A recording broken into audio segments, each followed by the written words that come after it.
Hi guys, here is the review of Bougainvillea Telugu dubbed Malayalam movie ఎలా ఉందో తెలుసుకునే ముందు మన సినిమా ఛానల్ సబ్స్క్రైబ్ చేయండి. Movie reviews, OTT updates, movie information ఎప్పటికెప్పుడు మీ ముందుకు తెస్తూనే ఉంటాం. ఇక మూవీ ఎలా ఉందంటే బాగుంది. ఇది ఒక సస్పెన్స్ థ్రిల్లర్ మూవీ. చివరి వరకు ఈ సస్పెన్స్ థ్రిల్లర్ ని క్యారీ చేశాడు డైరెక్టర్. నా రేటింగ్ వచ్చేసి ఈ మూవీకి 2.5 అవుట్ ఆఫ్ 5. ఇక ఈ మూవీ స్టోరీ చూసుకుంటే గనుక రాయిస్ థామస్, రీతు భార్యాభర్తలు. వీరికి కార్ యాక్సిడెంట్ జరుగుతుంది. దాంతో రీతు మెమరీ లాస్ కి గురవుతుంది. అప్పుడప్పుడు జరిగే కొన్ని సంఘటనలు గుర్తున్నా దాని తర్వాత మర్చిపోతూ ఉంటది. రీతుకి పెయింటింగ్ అంటే చాలా ఇష్టం. ఎప్పుడు ఒక బోగన్ విల్లా అనే ఒక ఫ్లవర్ కి సంబంధించిన పెయింటింగ్ వేస్తూ ఉంటది. చాలా కన్ఫ్యూజన్ గురవుతూ ఉంటది. ఇన్సెక్యూరిటీ ఫీల్ అవుతూ ఉంటది. రీతును చూసుకోవడానికి రేమా అనే మెయిడ్ అయితే పెడతాడు రైస్ థామస్ ఒక డాక్టర్ గా తన డైలీ రొటీన్ వచ్చేసి హాస్పిటల్ కి వెళ్ళడం, అలాగే తన సరౌండింగ్ లో ఉన్న పరిస్థితులను చూసుకోవడం, రీతుని అబ్జర్వ్ చేయడం ఇలా చేస్తూ ఉంటాడు. అలా సాగిపోతున్న వీళ్ళ లైఫ్ లోకి ఫహద్ ఫాజిల్ ఒక మెయిన్ లీడ్ రోల్ లో క్యారెక్టర్ ప్లే చేసి ఒక పోలీస్ గా ఎంట్రీ ఇస్తాడు. వేరే ప్రాంతానికి చెందిన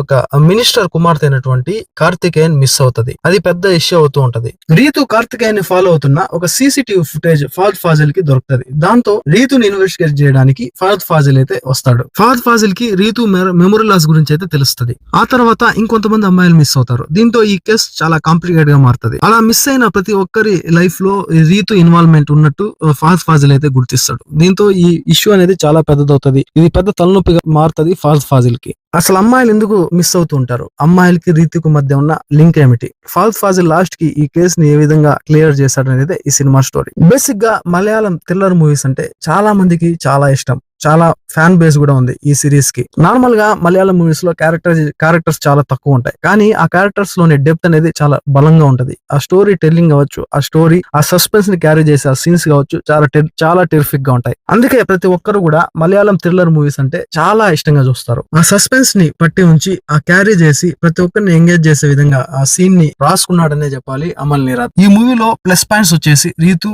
రాయిస్ ఆ సస్పెన్స్ ని బాగా ఎంగేజ్ చేసే ఆ సీన్స్, ఆ స్టోరీ టెల్లింగ్, అదే విధంగా బ్యాక్గ్రౌండ్ మ్యూజిక్. ఈ మూవీలో రాయిస్ థామస్ క్యారెక్టర్ ని ప్లే చేసిన కుంచుకో బోబన్ యాక్టింగ్ సూపర్ అని చెప్పాలి. మొదట్లో కాస్త స్కోప్ లేకపోయినా సినిమా వెళ్ళను సెకండ్ హాఫ్ క్లైమాక్స్ ముందు టెర్రిఫిక్ పర్ఫార్మెన్స్ అయితే ఇచ్చాడు. అదే విధంగా రీతు క్యారెక్టర్ ని ప్లే చేసిన జ్యోతిర్మయ్ యాక్టింగ్ అసలు అటు మెమరీలెస్ పేషెంట్ గా చాలా ఎంగేజ్ చేస్తుంది. ప్రతి ఒక్కరిని మెస్మరైజ్ చేస్తుంది. అసలు తన క్యారెక్టరైజేషన్ అయితే పీక్స్ అని చెప్పాలి. ప్రతి ఒక్కరిని తన యాక్టింగ్ తో ప్రతి ఒక్కరిని ఆకట్టుకుంటుంది. ఇక సుసిన్ శ్యామ్ మ్యూజిక్ అయితే ఈ మూవీకి చాలా ప్లస్ అయిందనే చెప్పాలి. సినిమా స్టార్టింగ్ లో కొంచెం స్లోగా సాగిన సినిమా వెళ్లే కుదిరికి ప్రతి ఒక్కరిలో ఆ సస్పెన్స్ అనేది క్యారీ అయింది.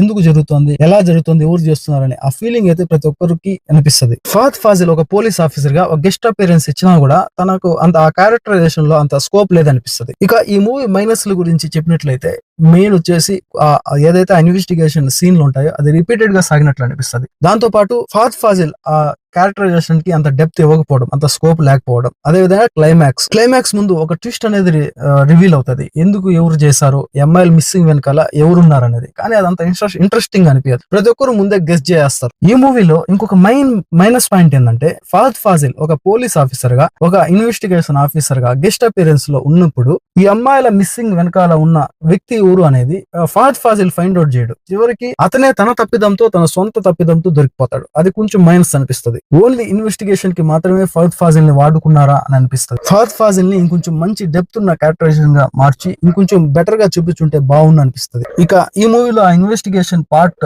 సీన్స్ అయితే కొంచెం రిపీటెడ్ గా అనిపిస్తుంది. బహుశా మలయాళం మూవీస్ లో ఆ క్యారెక్టర్స్ తక్కువ ఉండడం వల్ల ఏమో మెయిన్ విలన్ ని ఇట్లాగే గెస్ చేసి పట్టేది. కానీ లాస్ట్ కి ఒక మంచి థ్రిల్లింగ్ ఎక్స్పీరియన్స్ అయితే ఫీల్ అవుతారు ఖచ్చితంగా. మీరు ఈ మూవీ చూసి ఎంజాయ్ చేయాలంటే సోనీ లివ్ లో తెలుగు డబ్ లో స్ట్రీమింగ్ అవుతుంది. చూసి వెళ్ళి ఎంజాయ్ చేసేయండి. Thanks for watching. నెక్స్ట్ వీడియోతో మళ్ళీ కలుద్దాం.